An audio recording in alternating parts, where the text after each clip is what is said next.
Hi, Anne-Marie. Hey, Alexis. Hey, Matt. Hello. Hello. Haley's just letting people in slowly. Get started in a few minutes.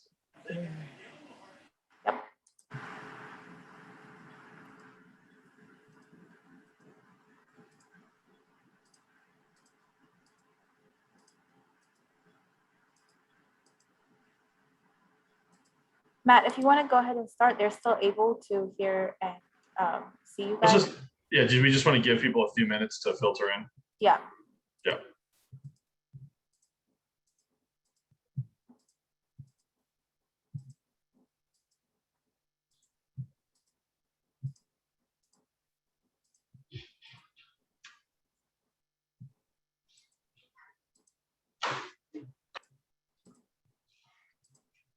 All right, Supervisor Lusk, we're about 2 minutes past 7. Are you good if we go ahead and start? I am, please. Okay, Kaylee, do you want to start the recording, or has that already happened? Yep, It's already it's already recording. Okay, well, then I will say good evening to everyone. I'm Matt Reniger, Supervisor Lusk's Chief of Staff. I'm excited to be moderating tonight's discussion, which is actually the second in a series of conversations hosted by Supervisor Lusk that are really designed to facilitate a community conversation about the future of our community's name. In terms of tonight's program, I'm going to turn it over to Supervisor Lusk for some opening remarks, and then we'll bring Chris back from the Virginia room for a follow-up presentation connected to feedback that we actually received from the last town hall that we held on this topic. After that, we'll go right into questions and discussion. With that, I'll turn it over to you, Supervisor Lusk. Okay, thank you very much, Matt, and thank you to everyone who's taken the time to come and participate in this discussion this evening. This is a very important topic, and I appreciate and value the input from each and every one of you. As we heard from Matt in our previous discussion, we had a number of items that came up, and one in particular was kind of understanding the history of the name Franconia, and then there were some other questions around Indigenous people and possibly learning more about those who were in the Dogue nation. So we've had the opportunity to express and share some of the questions that came up from that previous discussion. And I want to thank Chris, the archivist from the Virginia room, for being kind enough to come back. I'll make a couple points here. His presentation, I got a lot of positive feedback. So Chris, I want to let you know that many said that your presentation was one of the more interesting presentations that they've heard in a public forum, and they just appreciated your style and the way in which you conveyed the information. So again, we appreciate you being here. So today, as Matt said, we'll have Chris provide some additional feedback from the previous meeting, and we'll have an opportunity to allow you to ask any questions you have with regard to that research or any other questions. So with that, let me go ahead and hand it back to Matt, and he can introduce Chris for us. So thank you. I don't think Chris needs any introduction because he is a lead district celebrity after his last presentation. Supervisor Lusk maintains a prolific YouTube account, and the clipped video of Chris's presentation from our last town hall is our most viewed video in the history of Supervisor Lusk's online presence. So no pressure, Chris. I'll turn it over to you. You can let folks know kind of what your position is there at the Virginia room, and then we can jump into the presentation, which is focused on really questions that people had that we parsed out that seem to be the most reoccurring in terms of the themes we were discussing in the last town hall. So over to you, Chris. Thanks, Matt, and thanks Supervisor Lusk for inviting me back here again to contribute to tonight's discussion. I'm a librarian archivist in Fairfax County Public Library's Virginia room. We're the special collections branch of the library system. We focus on genealogy and local history. This evening, I'll be giving a really brief presentation again on the history of the name Franconia. I'll talk a little bit about where the name came from, who named it, And as Supervisor Lust mentioned, I'll touch really briefly on the history of the name, the Dogue, which was a Native American tribe here in Fairfax County. With the goal in mind of not putting everyone to sleep tonight, I threw together a PowerPoint to make things a little bit more visually stimulating. So I'm going to share my screen here. Can everyone see that okay? Yes. Excellent. Yeah. All right. The origins of the name Franconia. So the image that you see here, for those who have been to the Franconia Governmental Center, there is a historical marker that was erected out front there by the Fairfax Commission in 2000. It tells a little bit about the history of the name and about the farm. And this particular image is from the dedication of that ceremony in 2000. That is Supervisor Lusk's predecessor there, Dana Kaufman. So the Franconia name story begins with a guy named William Fowle. Mr. Fowle was unavailable to pose for a photo, so this is the best I could do. William Fowle was born in Massachusetts, and in 1800, at age 17, he came down to the city of Alexandria and settled there. He quickly became a wealthy and successful merchant conducting foreign and domestic trade under his name Fowle and Company. In fact, one of his waterfront warehouses still exists today. It's on the waterfront there on South Union Street in Old Town. At various times, he served as president of the Alexandria Canal Company and president of the Bank of the Old Dominion. On March 3rd, 1859, William Fowle purchased 191 acres in what we now call Franconia from the Broders family. And what you see here, this is the outline of the boundaries of the property that he purchased. This is overlaid over a current present day street map of Fairfax County. Fowle likely never lived on his Fairfax County farm. Less than 1 year after he purchased it, he died in his residence on Prince Street in Alexandria on January 8th, 1860. But prior to his death, he and his wife Esther had not one, not two, but 15 children. He allowed his second youngest, Robert Rollins Fowle, to make his home there on the Fairfax County farm. Robert was probably what you would call an adventurous pleasure seeker, much to the annoyance of his dad. His father even wrote in his will, quote, "He has caused me so much solicitude and anxiety in regards to his future course," end quote. His father directed the executors of his will that if Robert didn't shape up and grow up and become a responsible adult, he was not to receive an equal share of his estate when he died. As a boy, Robert was sent to school in Massachusetts, later went to Harvard, dropped out, and then kind of went on a grand tour of the world in 1850. He went on a prospecting tour in Mexico, spent 2 years in Australia living there, and then finally decided to return home in 1855. Robert was living on the Franconia farm when his father died, but it wasn't until his estate was settled that he became the farm's official owner in November 1865. There is no image of Robert Fowle. This is his tombstone, which is in the Christ Church Cemetery in Alexandria. But before all this came to pass, when Robert became the official owner of the farm, the Civil War broke out.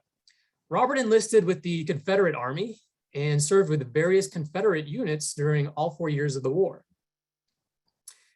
In early January 1862, Sergeant Fred C. Floyd of the Union Army's 40th Mozart Regiment of New York Volunteers stumbled upon Robert Fowle's farm. He recorded a diary at the time and published his experiences in his book, History of the 40th Mozart Regiment, the title page of which you see here. This is an actual page from the book. I'm not going to read it all, but I'm going to summarize it for you. Sergeant Floyd and a corporal found Robert's farm and discovered he had vacated it since he was serving in the rebel army. Having entered the house, they discovered Robert had abandoned 5 enslaved persons in the basement. Sergeant Floyd and the corporal spoke with them for an hour. They ate with them before going over to the next farm to visit the farm owner over there. The earliest known reference to the property as Franconia dates from the same year of Sergeant Floyd's visit, which was 3 years after the purchase of the farm by William Fowle. It appears here on Union General Irvin McDowell's 1862 map as Fowle's Franconia Farm. And this is likely a misspelling. The H shouldn't be in there. It's There's a lot of misspellings on this map overall, but it's fairly accurate. Just as a point of reference, right above Fowles Franconia Farm, that road that you see there that says Old Fairfax Road, that's present-day Franconia Road. To the left of that, that north-south road, that's present-day Backlick Road, and where Springfield Station is up there on the top left, it's the present-day Backlick Road BRE station. 2 years later, in 1864, it appears on another map by Nathaniel Mitcher as Fowles Franconia. Notice the H is not on that. And this is likely the correct spelling because it's how it's spelled for the next decade in various documents. After the Civil War ended, Robert officially inherited the farm. So I guess he shaped up after all. He got married, settled down, and in August 1866, he listed the farm for sale. In a notice in the Alexandria Gazette, which you see here, the farm is called Franconia, and it provides an interesting description of what is actually on the property at the time. It consisted of 192 acres of land. There was a house with 4 rooms, which had a basement, a kitchen, a cellar. There was a 50 by 25 barn on there, a corn house, servant's house, sheds, and several other outbuildings all built before the war, which was in 1859. Evidently, though, nobody bought the Franconia farm because Robert Fowle lived the rest of his life on the estate until he died in 1873. A few years before his death, though, the Alexandria and Fredericksburg Railway Company, which was later renamed the RF&P, the Richmond, Fredericksburg, and Potomac Railway, some of you might still remember or be familiar with that name, condemned 6 acres of his farm in January 1871. 10 months later, Robert and his wife Barbara sold 12 acres of the farm to the railroad, who intended to establish a depot on the tract. In this rather unexciting image that you see here, this is from the Fairfax County Courthouse. This is the plat map of the property that Fowle gave to the railroad company that they were going to build the station on that section there. According to Nathaniel Lee, a historian with the Franconia Museum, the railroad used a converted house for the depot, which they named Franconia Station after Robert Fowle's farm. The railroad replaced the K in Franconia with a C, and it's spelled Franconia as we still spell it today. The first floor contained the railroad offices and a post office, and the second floor contained a residence for the railroad employee.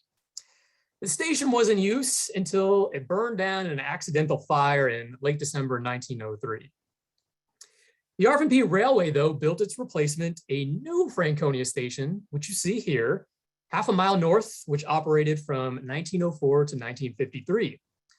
The station was demolished, but you see that sign there up at the top there that says Franconia? It was actually preserved, it was salvaged, and it's on display today at the Franconia Museum in the Franconia Governmental Center. You can go check it out and visit it.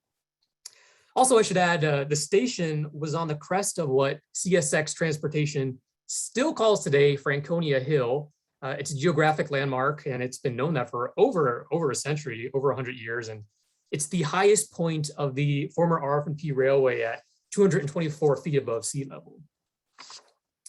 With the naming of Franconia Station, the surrounding community quickly adopted the Franconia name for itself. The area is commonly referred to Franconia in local newspapers beginning in the 1870s after the station's opening. This is a 1951 image of one of the many post offices that called Franconia home. Subsequently, the aptly named one-room Franconia School opened in 1875, and Rolling Road number 2, which was also known as the Old Fairfax Road, was renamed Franconia Road. This is not the one-room school, as you could tell. It was the replacement Franconia School. This is today the site of the present-day Franconia Elementary School. In the mid-1970s, a Pennsylvania developer called Nilson Group wanted to build a planned community called New Franconia on a huge chunk of land in the Franconia vicinity that essentially was a giant gravel pit.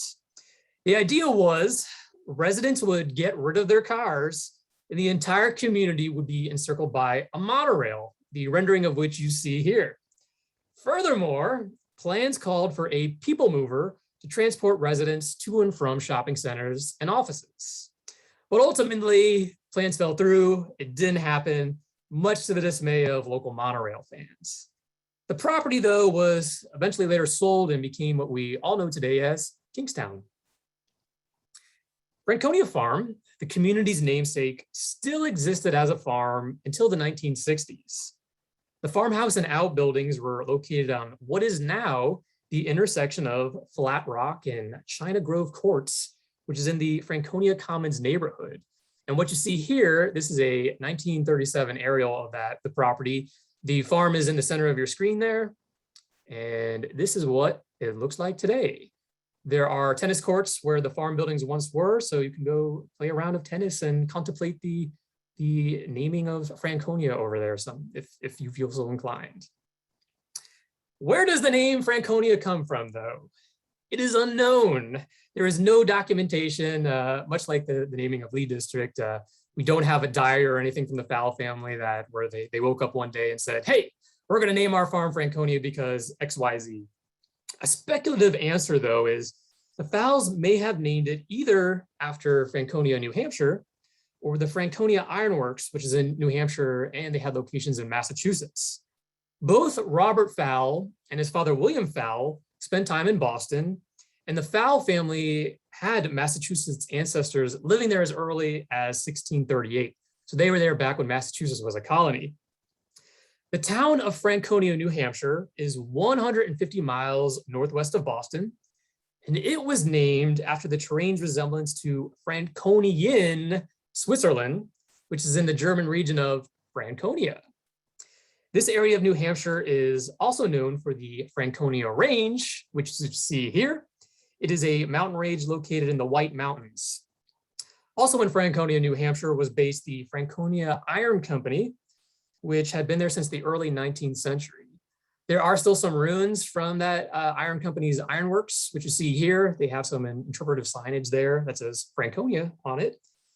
Also in the early 1800s, the Franconia Ironworks operated furnaces and a wharf 50 miles south of Boston in Wareham, Massachusetts. So the Franconia name likely would have been very familiar to the Fowles because of this Massachusetts connection. Wrapping up here, this is the last slide. Several people asked at the last meeting about the Dogue Native Americans and the origins of that name.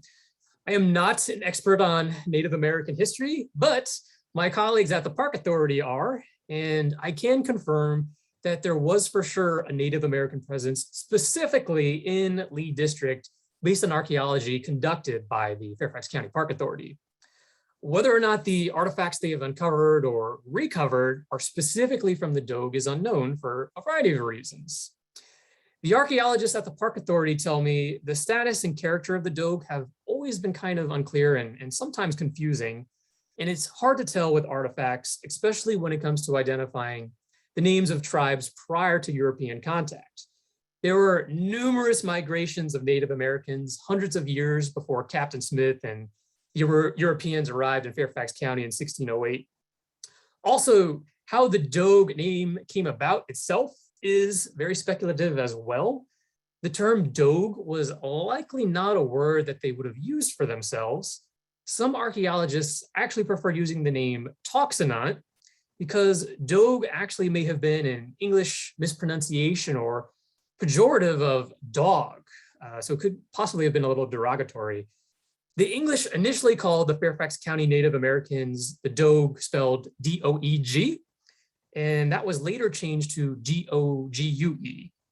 There are other references in 17th century records that call the same Native Americans as Moyumps. Some archaeologists also argue that the Dogue may have actually called themselves Ome or Omin. So there's a lot of speculation on the name. Nobody knows for sure when the first Native Americans came to Fairfax County, but they were definitely here by 9000 BC, long time ago, you can imagine that. They were driven from the area by 1675, though. The English settlers moved into their former settlements and cultivated their former fields. Yet you still can see the name around Fairfax County, the Dogue name, particularly in multiple street names, and of course there is the Dogue Creek. And so that is everything I can tell you about the Dogue and the origins of the name Franconia, and I'll pass it back to you, Matt. Thanks so much, Chris. That was fantastic. Really appreciate it. what we're going to do now is open it up for discussion and questions. And Chris, correct me if I'm wrong, but you're able to stay with us this time. Is that correct for the Yes, entirety of the definitely. meeting? Yeah, sorry about All right. last. Oh, no, it's okay. It's okay. So Chris will be with us. And so this will be an opportunity now for everyone to, ask a question of Chris or Supervisor Lusk, make a comment on what we've discussed here tonight, specifically related to the names that Chris presented on, or, the things we discussed last time, or other things that you'd like to raise related to future discussions. Just like this discussion was informed by our previous meeting, our next one will most likely be informed by this one. So how we'll facilitate this is anyone who wants to ask a question, just go ahead and do the raised hand option at the bottom of your screen there, and I'll call on you. And I'll also give a heads up to the next person who will have an opportunity to ask a question, and just let us know if it's a comment or for Supervisor Lusk or for Chris. While I give you all a chance to do that, I'm just going to ask a question of Supervisor Lusk that was emailed in ahead of time, and just start queuing up, and I'll call on you. So for Supervisor Lusk, do you have a detailed plan for how you will come to a decision regarding the renaming of Lee District? If so, do you plan to share that with the community? And if so, when? And I think it would also be useful for anyone who wasn't at the last meeting and is at this one to talk about where we are with reapportionment and why we're having this discussion now. So over to you, Supervisor Lusk. I'll turn my mic on first, and I'll say, yes, this issue is really driven on the opportunity that the county has as a part of redistricting. So we are in the process of beginning the work of looking at each of the magisterial districts here in Fairfax County and looking at the population as provided by the information from the Census Bureau, which I believe we will be receiving here in the next week or 2 weeks at the latest, hopefully, to begin to determine where have we grown kind of the most across the county, and how do we need to rebalance the districts as it relates to that. So as you can guess, there are some areas of the county that have been estimated to have been growing very rapidly over the last 10 years. And you can think about, say, Lorton, for example, because of all of the development, housing, and even other facilities that have come there. We will be able to see definitively once we have the census data, and we'll be able to know, which areas have grown fastest. My expectation is that there could be some districts that could be added to Lee, or there could be districts that go away. So we'll know, again, as we get into the throes of this work. What happens in redistricting is you have an option to also provide a different name for your district. So as you make the determination which precincts are going to be included in that newly drawn district, you also have an opportunity to rename the district. This has been done in other magisterial districts in the past. And again, this opportunity here that we're affording everyone is to kind of continue this conversation about, this possibility of changing the name of Lee, and then recognizing too that while not definitively named for Robert E. Lee, you can infer and you can extend that the name of this district is connected to the family of the Lee. The name of this district is connected to the Lee family. So we do want to continue to talk about this, get your feedback, get your input. I'm not going to make a decision today, so let me be clear in saying that. I want to hear what additional thoughts are a part of this town hall meeting, and I want to make sure if there are new questions, I think Matt alluded to this as well, there are new questions that come up as a result of this conversation today, we're going to want to come back and provide answers to those questions. And I think at that time, I want to be a little more, specific as it relates to possible next steps. So I'm still in the kind of listening mode here, gathering information, hearing your points of view. No decision has been made as of yet. So with that, I'll hand it back over to Matt. Great. So this next question is going to be for you, Chris, and you may have seen it in the chat. You don't have to do the whole presentation that you did last time, but maybe in like, a couple minutes, could you give us a quick recap? And this question comes from Alex on how was the name of the Lee District originally chosen, and how is the Lee family historically linked to Lee District? And then Johanna, you'll be getting the next question. I'll be calling on you. So over to you, Chris. Sure. So as Supervisor Lusk mentioned, we don't know. There is no documentation for why they picked the Lee name, but it undoubtedly is connected to the Lee family. Whether we don't know. But with the passing of the Underwood Constitution in 1869, it required all counties to be divided into townships, also known as magisterial districts, and 6 names were picked, including Lee, and that name has carried over today. And the earliest documentation that we have found for why they named that Lee district is from I believe it's an early 1930s a student essay, which was 70 years after the fact. And the person wrote in saying it was named after the Lee family. So that is the earliest documentation we have for that. So that is a very brief recap of that presentation.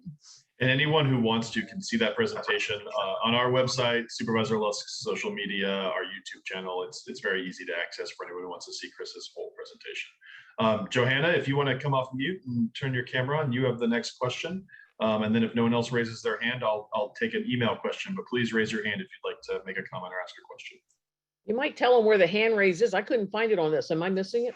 I couldn't. If you move your cursor down to the bottom of the Zoom window, you'll see participants, Q&A, chat, share screen, and then raise Okay, hand. there. Right after that. It's at different places on different Zoom meetings. So, okay, thank you for taking this time. I love the history. Chris, you really should just write a book about this, I think, and donate it to, report it out through the Franconia Museum. As a founding member of the Franconia Museum, and I made this clear in the last meeting that I'm very fond and think there's a lot of evidence for Franconia. I took it upon myself to do a slightly different check. I went out and looked at all of the things that are named for Franconia, and I figured like Franconia Pizzas on Franconia Road, Franconia Commons, some of the homeowners association are on Franconia Road, but if you take that off, we have other ones named for Franconia, and I made a list. But that beside, because I saw somebody ask how much it will cost, and I'm a very practical person, so I'm saying this not only as a lover of the name Franconia, because there's a lot of people know roughly where Franconia is. I think I went on the Beltway, and we have an exit that's not Franconia Road, but Franconia. On the Parkway, we not only have the Franconia Springfield bypass section, but there's exits, especially off the Beltway at the top of that says to Franconia or to Alexandria at some of these. So I just look at all the signs that would have to be changed and all the confusion that would add to in general.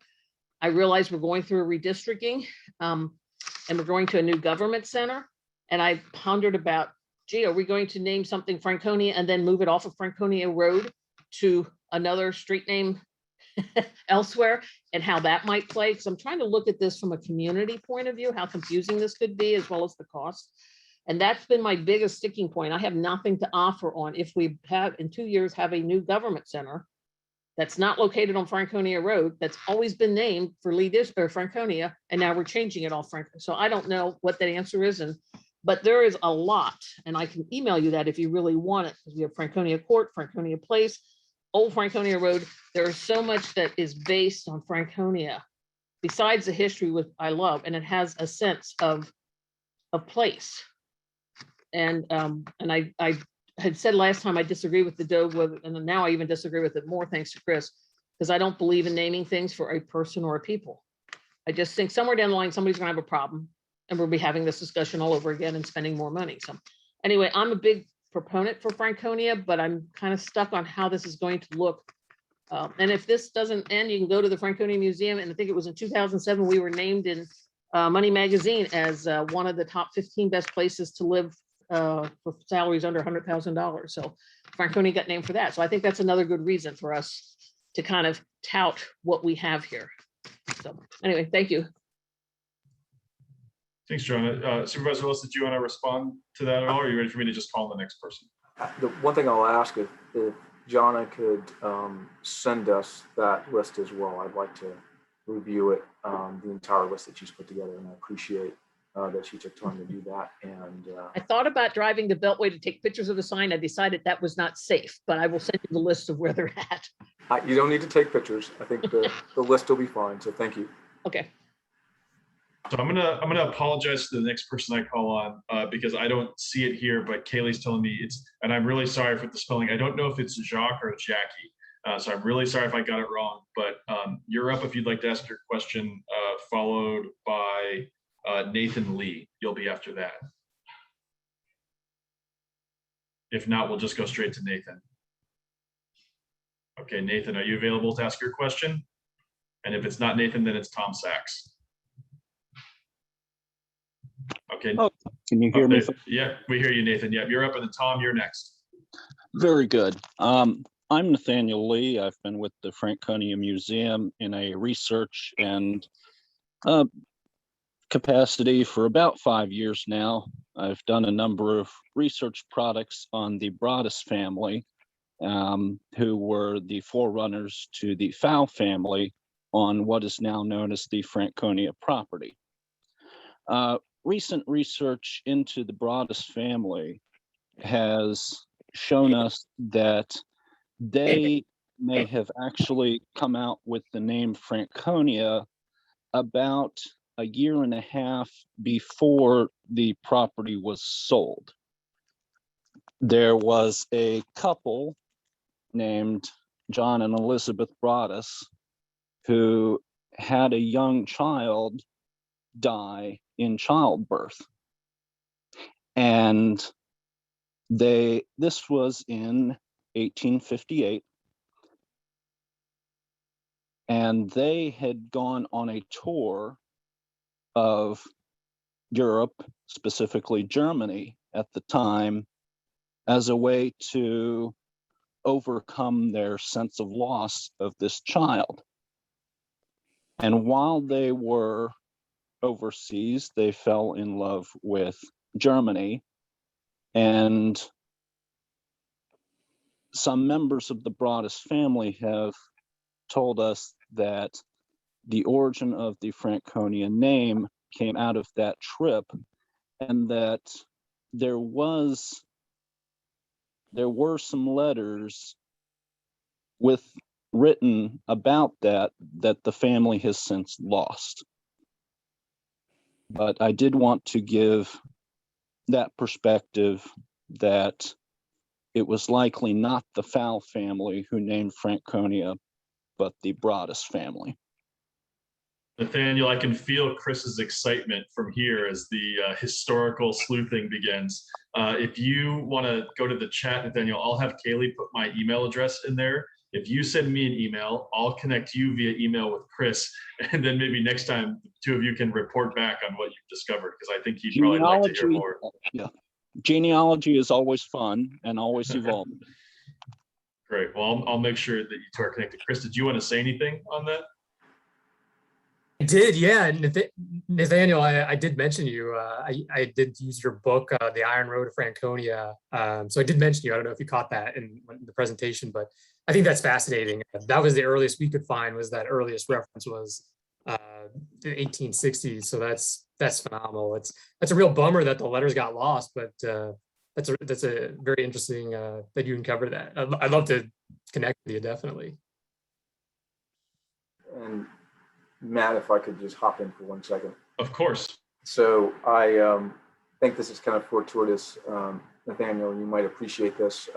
Matt and I were actually visiting the cemetery this afternoon. So we actually saw the headstone for this child, and we saw the other Broadus and family headstones at the cemetery today. So this kind of brings it full circle. We went with Carl Sell and Don Hackinson to do that tour this afternoon. So thank you for your comments. All right, so Tom Sachs, we're going to come to you next. And then again, I'm deeply, deeply sorry. Jacques or Jackie, you're after that. I see that you're back. So Tom, over to you. Okay. Jacques. Jacques, I got you. Okay, well, I am sorry, Jacques, and I'll come to you right after. That's Tom. okay, that's fine, thank you. Rodney, one of the things you brought up last time was the need for a sense of place to define where we are. And I think as John has pointed out, this area, and not just Franconia Road, is associated with the word Franconia. I mean, I'm down in Manchester Lakes, and our mailing address when I moved here was Franconia. So I think that we're better served by staying with a place that can be identified with the district if we're going to change it. And I think that that makes the most sense given the VDOT signs and other changes that would be very expensive. The other question, and this was more for Chris, can you talk about members of the Lee family who might have had homes or lived in the Lee district? There's one off the top of my head, I can't think of the name, that lived in Lee District. I think his name was August Lee, and he shows up on the 1878 Hopkins map. Other than that, I'm not sure. Lee District is border of, I believe it was Falls Church District, where Ravensworth Plantation was, which was the home of William Fitzhugh Lee, Robert E. Lee's son. There is a couple other Lees that lives on that property as well. But that is as far as I can remember off the top of my head of that. And then just to the point that Tom made, I'll just establish that if you look at the other magisterial districts, they're pretty much not named after a person and they're named after a place. So I think that is also another point in terms of looking at the other magisterial districts here in Fairfax County. Okay, so Jacques, you're up, and just kind of through conversation here so far, we've answered a lot of the written questions I see in the queue and that we've had ahead of time. So if you have an additional question, we'll keep it going. Raise your hand. I see Karen Kincaid just put her hand up. So Karen, you'll be after Jacques, but please raise your hand if there's anyone else who wants to get in line. Over to you, Jacques. Yes, thank you for the opportunity, and excuse my accent. I've lived in Kingstown area for more than 20 years now. My first question is very simple. The Lee District Center on Telegraph Road, is that center's name is going to be changed also, of the change for names of to Franconia or other names is was to be implemented? This is the first question. Second question is, what I don't know exactly. I'm trying to get to understand what is the pressing need for the change of names, especially like what the gentle lady have spoken before. It is going to take a lot of extra work, extra money, a lot of efforts, as a result of changing the name. And, whether the name Lee is a pariah now or not, it shouldn't really make that much of a difference. Well, it is, every nation has good and bad history, but I believe we should respect also the other segment of the society that does not hate Lee that much, but may hate everything about the racism. And to hide this issue in every single way and make it a reason for division even in the society is something that is causing me personally so much pain to see it going on in my new country that I've lived here for 45 years, because I come from countries where when the division takes place in the societies between segments of the society, that doesn't do the nation very well, and but I don't know. What is the pressing issue of having to change the name here to Franconia or other name? Okay, I'll hop in here. So the first question you asked is about the name of the Lee District Center, but it's actually the Franconia Government Center. So it's already named after Franconia. So that's done today. On the question of the pressing nature, I'll say this is an opportunity. I've made that point when we first engaged in this conversation, and acknowledging that the Board of Supervisors took a pretty strong position, meaning all 10 members of the board. Hey, Rodney, I'm sorry. Jock, could you please go on mute? I think Oh, you're, okay, yeah, Sorry.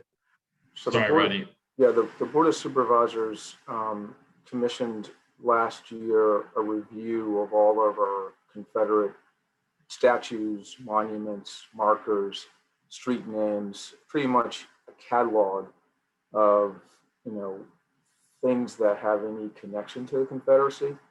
And the board has taken the position that we need to make some changes around that. And as you've probably seen in Fairfax City at the courthouse, we removed some markers, we removed some cannons, and we're in the process of looking at, the Lee Jackson Highway, the roadway, and the naming of it. And there's a study that's underway right now that the board authorized. And I'll say that we heard from a number of the residents who were part of this discussion last time about how their children interpret some of these names. And it was, gut-wrenching, some of the points that were made. And I think it's no surprise that, I'm an African-American male here serving on the Board of Supervisors, and I am the first African-American male to serve in that role in the history of Fairfax County. And, I've walked into schools, I've walked into governmental facilities, I've looked and seen pictures, and they have impacted me personally. And thinking about the decision that was made with the renaming of Lee High School, I think we could see sort of the sentiment and the change in demeanor within that student body after that decision was made. And once they did the actual dedication of that, to hear the students talk about how it was to go to that school and to look up and see Robert E. Lee's picture and the impacts that that had on them on a daily basis. And now to walk in the school and see this image of John R. Lewis and the impact that that has on them. So I'm going to be clear here in saying that, this is a decision that doesn't just affect all of us on this call. This is a decision that affects our kids, our grandkids, and future generations we will never even see. And this is an opportunity, as I said at the beginning, for us to look at this and to make a decision. And that's why this discussion is underway. Karen, you have the next question, followed by Ed Joseph. It's not so much next question. I've been listening to all the research that not only Chris, but other people have done. And I definitely from the beginning felt the name needed to be changed, and a location name is the best option for the future. And while I wouldn't be horrified if it was Franconia, I thought maybe thinking about a combined name like a Roseconia or Newconia or something like that. And people can keep their same business names. There's places with New York in the name around here too. It's whatever you choose to name your business. But the Conia part of Franconia, I don't think it's a bad thing, because Lincolnia was a settlement of the freed slaves. So that doesn't have the bad connotation that Lee had. So I just wanted to throw that out there. And, that was sort of provoked by listening to everybody else on this discussion. Thank you. Thank you for your comment, Karen. Ed Joseph, you are up, and I don't see anyone's hand up, so I will try to read any questions that haven't been answered after that if no one else raises their hand. Over to you, Ed. Oh, Holly, you'll be next. Holly Darity, you're next after Ed. Thanks, Matt. So I don't have a question, but someone earlier asked about people named Lee who lived in Lee District. As it happens, last year I took a walk down Franconia Road and came across a historical marker on Franconia Road in Claremont for the it says birthplace of Fitzhugh Lee. To the north stood Claremont, the birthplace of Fitzhugh Lee, born on 19 November 1835. Lee was the nephew of General Robert E. Lee. And then it goes on. I won't read the whole thing. I took a picture of it. But so apparently Claremont Precinct, Claremont Park is all named for the estate of Fitzhugh Lee, nephew of Robert E. Just thought I'd add that to the discussion. Chris, do you have any additional insight on that? I thought we had determined from what you presented that he was his son, but if there's a marker, maybe there's some sort of confusion. I don't know. I actually don't know off the top of my. Oh, you went back on mute, Chris. I said I honestly don't know. I know there's a William Fitzhugh Rooney Lee, who was Robert E. Lee's son, which sounds like it's different from the marker here. He lived over on Ravensworth, but I'm not familiar with the nephew of Lee. But I'm also not a historian. I'm just a well, you do. I want to put that out there for no misunderstandings. Okay, well, Ed, I'd love if you could send that photo over that you have, or I mean, we could just walk down and see the marker too. But would appreciate that. Thank you. Holly, you're up, followed by Carol. Thanks, Matt. I just really appreciate the conversation that's going on tonight. I live in Franconia, so I like that, but I do think that Lee District is bigger than Franconia. And when I try and think of the positive aspects of the district, the one that really jumps out at me is Huntley Meadows. I think that's such a wonderful asset that we have, that the community loves, that touches all sides of the district. And so I just want to kind of throw that out maybe as something to consider, either the name Huntley or Huntley Meadows. You know, or even the name Kingstown, that's kind of a central part of the district, you know, and a very positive feature of the community too. So just wanted to, you know, hope the conversation isn't over, that we can continue the conversation. Thank you so much. One thing that we might be able to do, Holly, is invite Carl Sell to our next meeting, who tells a great story and was actually personally involved in the acquisition of Huntley Meadows and how it came to be part of the district. So maybe that's something we could look at for next time. And just for clarification too, we've not made a decision. There's no final decision here yet, Holly. So to your point, Huntley was also submitted by someone else. So we do have a listing of all of the suggestions, but thank you again for the point and the clarification. All right, Carol, we're going to hand it over to you, and Gail Niddle, you'll be up after Carol. Thank you. I had a question that I was going to ask Chris, but Nathaniel pretty much answered it. I was going to ask Chris if he knew anything about the family that William Powell purchased Franconia Farm from, and if they had a relationship to Germany, because I've been to the Franconia portion of Germany, which is Northwest Bavaria. The major city in Franconia, Germany is Nuremberg. I have my comment. I agree with Jonna. I don't think any renaming, not just of the district, but any buildings, facilities, parks, roads that belong to, that are part of the county should be named after people.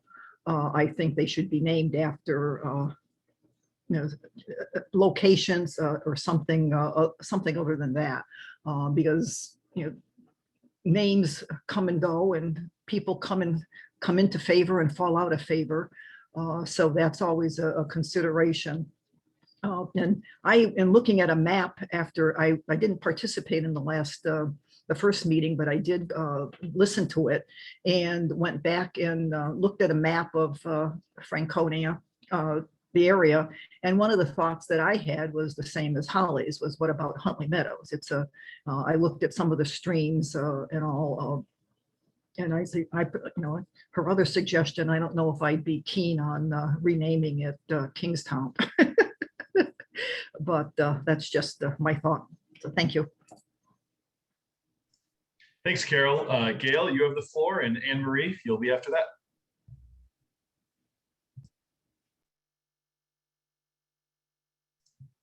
Okay, sorry, I had a little trouble unmuting here. I was just curious as if the gentlemen who run the Franconia Museum were consulted on the origins of the Lee District naming or even the Franconia. They're very knowledgeable about the area. Just curious. Yes, indeed. There are several books that were written by the Franconia Museum that are phenomenal, including one by Nathaniel Lee. So yes, we have used their resources. So were the actual gentlemen asked to give any input? Don Hackinson or Carl Sell? No, I don't believe it. I didn't reach out to them. No, I just used the resources that we had on hand. I can probably answer that or hand it over to Supervisor Lusk, Gail. We have had, just as recently as today, we had lunch with Don and Carl and talked about this. And we have regular conversations on this and other topics with the gentleman at the Franconia Museum, but I don't know if Rodney wants to expand on that. And I mean, this forum is also an additional opportunity for such interaction. That's fine. Thank you, Matt. Okay, great. All right, Anne Marie, you're up. And then Nathaniel, I don't see anyone else's hands. I'm happy to come back to you. I don't know if you just haven't taken your hand down or you have an additional comment, but after Anne Marie is finished, I will give you an opportunity if you would like one. Anne Marie? Hi, thanks, Chris, for doing that great presentation. I had no idea that there was so much to Franconia. That's wild. I'm worried since Franconia, in what you exemplified here, is that Franconia is truly a location. It's a place. It was a place, and we live in a place known as Fairfax County. However, everybody else thinks we live in Alexandria. So I'm worried if we change it to Franconia, where am I going to live? I mean, people are going to, because it's almost a mislocation of where we live. We don't live in Franconia. We live over here closer to Pendle, closer to Beacon. So that's my question to everyone is, since Franconia is such a location, how's that going to work with all of us who already have a location ID problem? Thank you. Thanks, Anne Marie. That's a great point, and we can add it to the things that we look at for discussion in the next meeting. Thank you for raising that. Nathaniel, did you have something else you wanted to share? I believe I do. I just wanted to go back to a gentleman's earlier comment in regards to Fitzhugh Lee. Just to clarify on him, he was a governor of Virginia that lived at the Claremont home, which was located today in the middle of the Capitol Beltway, close to Eisenhower Avenue. And that was north of what is today Towne Middle School. He was probably best known in his time, not only as a governor, but as a Confederate general. He was a overseas diplomat, and he fought as well in the Spanish-American War. I believe, I don't remember exactly, he lived from about 1830 to 1900. So just to give some clarification on him. Thanks, Nathaniel, and thanks for all the work you've done creating the resources that Chris relies on. So definitely you are a unexpected foundational part of this conversation. So thank you for being here. What I'm going to do at this point, because we're almost at an hour, I'm going to read a comment that Holly's just shared. And while I do that, if there's anybody else who'd like to raise their hand, ask a question, make a comment here at the end, now would be the time to do it before Supervisor Lusk closes us out. So Holly's comment was, some people have mentioned the name South Alexandria. Any thoughts on that? I think that's more of a rhetorical question. We'll add that to the listing. Maybe it's something we can discuss at the next meeting, but if people want to bank that one away and reflect on it and share your thoughts during the next meeting, that would be fantastic. Will Radel, and then we'll give Joanna one more crack. Over to you, Will. Thank you, Matt. Thank you, Chris. Appreciate your presentation. Supervisor Lusk, thank you. In thinking about this discussion, I'm reflecting back on the article or commentary I'd written in 2019 that was published in the Connection newspapers, as well as the formerly existing covering the corridor online, indicating that if we change the name to Franconia, it's already on the building of the governmental center. It could be moved to off of Beulah. And I also was reflecting back on what is our name. There seems to be lately a huge focus on the darkest side of our history. The United States of America has always been and hopefully always will be aspirational, future oriented. The first lead of the family that came to the United States was Richard Lee in 1639. He was a poor person when he came here, when he landed here. Through farming, he became one of the wealthiest colonists, and he died as governor of Virginia. We always seem to focus on one Lee, and that's Robert E. Lee, who was making an important decision that we judge him for. We forget that during the time there was slavery in the nation's capital, in Maryland and in Virginia, on all sides. He was not making a decision about slavery. He was making a decision about loyalty. And his loyalty is back to his family's history of Virginia. I personally am in favor of going with Franconia because it's a place name. But we cannot whitewash our history and focus on one person when, you know, we're not shaming the Lee family. They have centuries of public service to this country. In fact, on June 7th, 1776, it was a Lee who made the motion to establish the United States of America by declaring independence from a tyrant 3,000 miles away. It was two members of the Lee family who signed the Declaration of Independence. So to take their centuries of public service and their good works on behalf of our Commonwealth, Virginia, and to say it was one person making a decision, we have to remember he was offered a position by President Abraham Lincoln to head the Union Army. He chose not to because of his loyalty to Virginia. I just think that we need to be informed. Sadly, even today, we think about slavery, which was a major issue and thankfully a major change from the Civil War. Today, there are persons enslaved in Africa. This is a problem that has existed with our humanity for over 8,000 years. It was there in Mesopotamia, which is modern day Iran and Iraq. So I like the idea that we go with place name rather than family name. I mean, for instance, one of our greatest historical facts is that the Fairfax family, who owned 40,000 acres of a plantation, we're not thinking of changing the name of the county of Fairfax.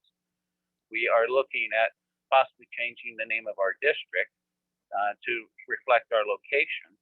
But when we look at our neighbors, we call it after a plantation where slavery existed, not Washington. So I think that if we're going to make the change and reflect what's going on around us nationally, with greater sensitivity to making certain everyone knows that we are truly a meritocracy, wanting everyone to look forward with aspiration to the greater future together, that changing the name to Franconia wouldn't cost us anything, because all the districting costs are going to come anyway, because a change will happen with the maps, and the name is actually on the building already. So that's why I wrote that in 2019. Thank you for letting me share, and I'm continuing to listen to other responses. All right, thanks, Will. And then I'm going to extend the same courtesy very quickly to Kelly Hebron that we gave to Holly Doherty. I'm going to read Kelly's question that came in, and then we'll turn it to Joanna. And I think that will be the last one because we're right at 8 o'clock. Kelly said, is the name Rose, is the name Rose Hill still under consideration? Just curious, not advocating. And Supervisor Lusk, if you want to speak to this further, but all names are currently under consideration. Nothing's decided. That's exactly right, Matt. So Rose Hill is on the list as well. And again, no decision has been made. Thank you. Okay. All right. I guess for a parting comment, Johanna, before we turn it over to Supervisor Lusk. Thank you. I first want to say thank you to Chris of Supervisor Lusk's office for arranging really good presentations both times that really kind of guided our discussions and gave us a lot of interesting things to think about in history, and particularly Chris and Nathaniel and others who have participated in the supporting of this evidence. And most importantly, I want to thank everybody on the last 2 calls who have made this a civil, interesting, thoughtful discussion, and it stayed very calm. And I really appreciate that in today's climate, that we can have this with our passions. I appreciate what Will said, because just my first comment there is that I'm a big proponent of Robert E. Lee. He's one of the most brilliant people that have ever been in the military. And yes, he had, if you read his biography, he had some really tough decisions. And we try to judge people in the past based on the now, but that's what we get if we name things after people. Regarding South Alexandria and Huntley Meadows, I really like Huntley Meadows. I think we have to wait and see where the district boundaries are going to go, because I don't know that we can assume Huntley Meadows is still going to be in what is Lee District when the redistricting gets done. When I first started getting involved in the 80s, Richmond Highway, which was then Route 1, divided Lee and Mount Vernon.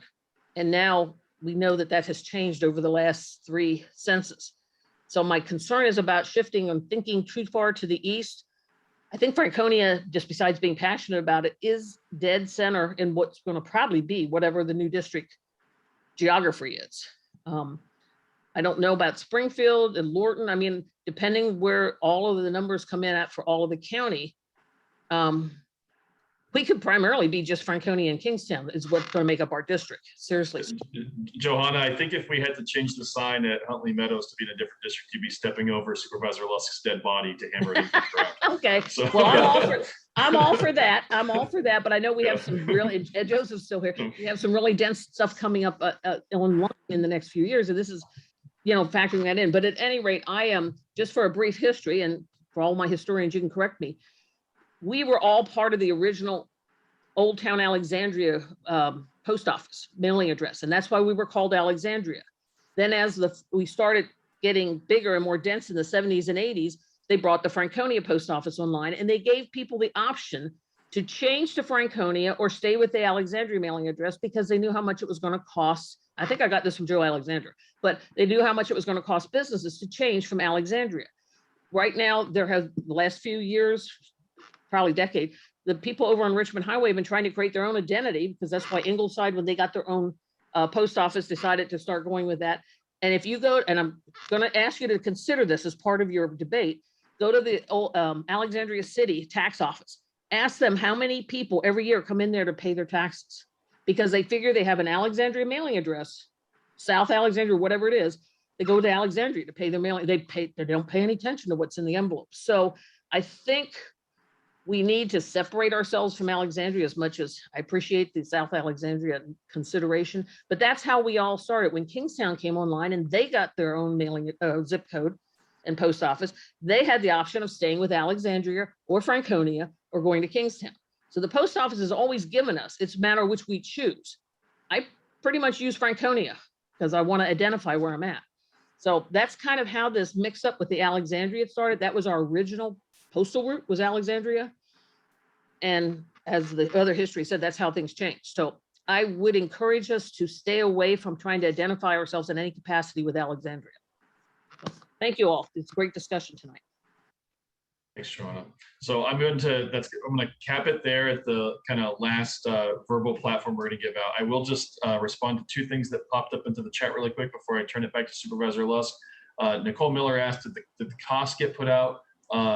Nicole, these costs are associated with reapportionment that has to happen anyway, and that's why we do it at this time. There is a cost associated with reapportionment. I don't have that now, but we can certainly get that information for you if you send me an email. And then, do we know the source of Huntley in Huntley Meadows? I think, and I'm assuming Supervisor Lusk will agree, I think one of the tenets we can draw, the themes from tonight's discussion, is perhaps the next discussion we have should include Huntley Meadows.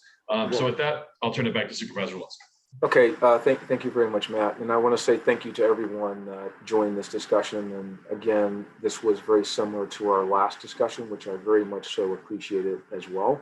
And I think that we're headed along a path where we can do some additional research as a result of the conversations here this evening. I think the question on Huntley, we'll do that research and come back. So Chris, I guess I'm going to ask you if you're okay with coming back one more time at least, as we maybe look to define and better clarify the history on some of these other areas that were discussed here tonight.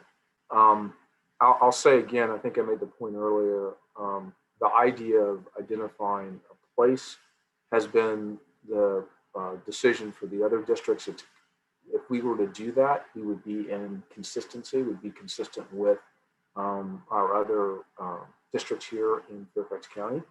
And I'll say too, with the reapportionment, and I made this point at the very beginning, we've got to know what the boundaries are for our district before we rename it. So the idea, and I appreciate John in making the point that, you know, Huntley Meadows could come out, but as Matt said, I'm going to be vociferously at the point to say, no, we've got to keep that in the district.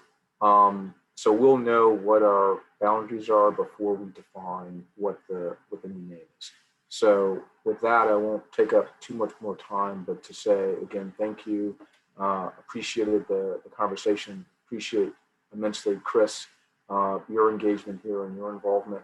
And I'll say, even though Carl Sell and Don Hackinson were not on this call, they've been consultants to us as we've been talking about this process. And as I said earlier, we actually took a tour and looked at some other significant sites. And I think Chris provided, I think there's an electronic version of this, which we can also share, if that's okay, Chris. You had some places in Lee District, and a number of those places were ones that, you know, people should be aware of if they're not currently aware of. And if they have any thoughts around those, we can capture that information as well. So again, thank you. And we will look forward to scheduling our third edition. And we'll let you all know. And I hope that we can get everyone back. I think I like and appreciate that we have consistency from meeting to meeting. And thank you for your attention and your interest. Good night, everybody. Have a good evening. Good night.